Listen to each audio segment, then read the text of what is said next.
Yes, sir. My name's Royce Pelham. I'm a resident of Granbury, but for about 21 years I lived within stone's throwing distance of the reactors. What I want to know is a couple of questions. I may be wrong, but I assume there's a minimum safe distance between the homestead and the reactors. By doubling from 2 reactors to 4, is that going to double the minimum safe distance? And if so, what about the people who own that property inside of that? Okay, that's a good question. Who wants to? Barry? This is Barry Saltzman from the NRC, can address both of those concerns. Go ahead. Where will the water come from to pump? To operate the reactors? From the lake that's there, or will it have to be expanded, come from other sources? Or is the lake that's already there going to be adequate for the water, for the pumps?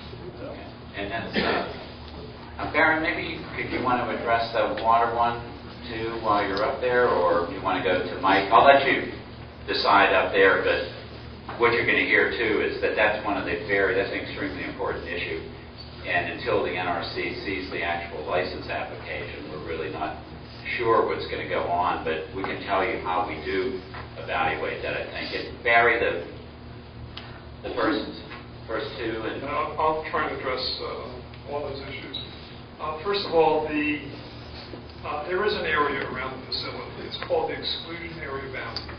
Exclusionary boundary is that area that must be within the direct control of the operator of the facility if there is an event that requires protection. So we look at the design of the facility, and we have established what are known as design basis accidents. Accidents that this reactor was supposed to be able to cope with, but it's considered to be a postulated accident, not that it's real.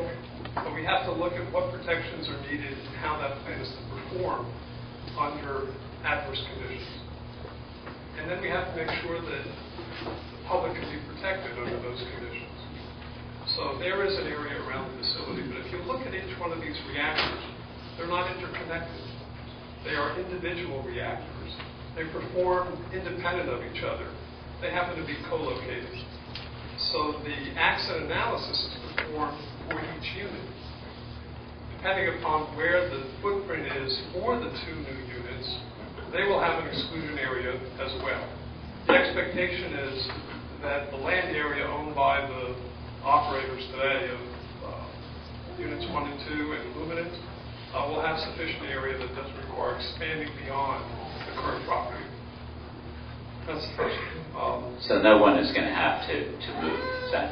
The expectation is no one would have to move. The exclusion area will be well within the areas already under control, direct control, ownership control of the operator. Regarding the use of water as a resource, large power reactors, large power plants obviously require water cooling. Lake Granbury is the source of the water for units 1 and 2. It's likely to be the source of the water for any additional units.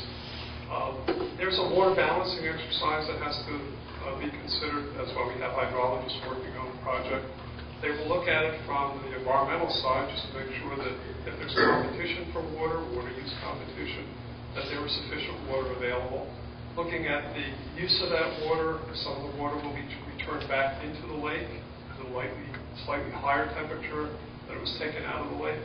Potential impact on species that may be within the lake, grasses that may be around the lake, represent environmental impacts. At the same time, we also look at hydrology from the safety side, the aspects associated with flooding. Is there sufficient margin to make sure that this plant can operate even if there were bad floods? So water is considered both on the safety side as well as the environmental side. But the expectation of the water source for these new reactors would in fact be Lake Granbury. Let me give it to Mike. Mike is the environmental project manager, probably has sufficient, or at least a lot more information than I have on the details of the application. Just a small correction. Currently, the units 1 and 2 take out Squaw Creek and discharge back into Squaw Creek Reservoir. Currently, I think the plan is to actually draw water from Lake Granbury and utilize for unit stream.